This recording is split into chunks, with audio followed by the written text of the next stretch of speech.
Los Angeles, Americares is launching a rapid response to help out the victims.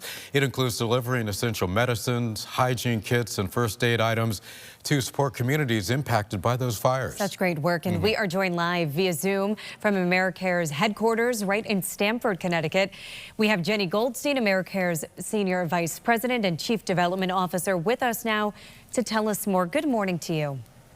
Good morning. Thank you for including Americares this morning. Of course. Let's talk about Americares' response to the wildfires in California. We know that you often help in these natural disasters, awful situations that we see around the world, really. How are you responding to California? Yeah, well, thanks for asking. We have been on the ground for several days now. We deployed a team, and initially, once the wildfires started spreading last week, we were in touch with our over 24 partners in the greater LA area to check in, see how they're doing, and see what they need. So in the past week, we've delivered medicines, we've delivered humanitarian and relief supplies, and water. We all know water is a critical need right now, and we are ensuring water and masks are getting delivered. Specifically, what kind of health concerns are your teams encountering on the ground out west? Yeah, well, we know that when people have to leave their homes quickly, whether it's from a fire or a hurricane, that they oftentimes have no time to prepare, and they are not able to leave with any medicines or supplies. So especially for people that are have multiple medications, we know that people need medicines, and we anticipate those needs to continue to grow in the coming weeks. Absolutely. And we see the videos, we see the images coming from Southern California, and it's just devastating. But if you could speak to what your team is saying and saying back to you and of course Americares, what is the emotion like? This must be very difficult for the volunteers as well.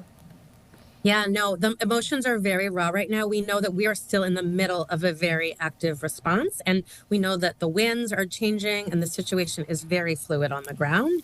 And our team is out there. They are talking to survivors. There is going to be tremendous mental health needs. So we know that the first course of action is to make sure we get out masks and water and supplies people need right now. But Americares also knows that the mental health needs, we work with disaster mental health specialists who will be there for the long haul, because we know that helping survivors cope with the trauma and resilience is so important, as well as helping attune to the immediate needs. Yes. We have a lot of viewers who would like to help out in any way they can. Americares, how do they go about doing that? Sure. Well, we always say, please go to a trusted organization. There's a lot of us working on the ground. You know, of course, Americares is a Connecticut-based organization. We are doing good work. Viewers can go to our website, and we have a California Wildfire Fund where they can support our efforts there. Wonderful. Thank you so much for your time this morning. And of course, thank you for the work that you and Americares does. We appreciate it. Thank you. Thank you so much.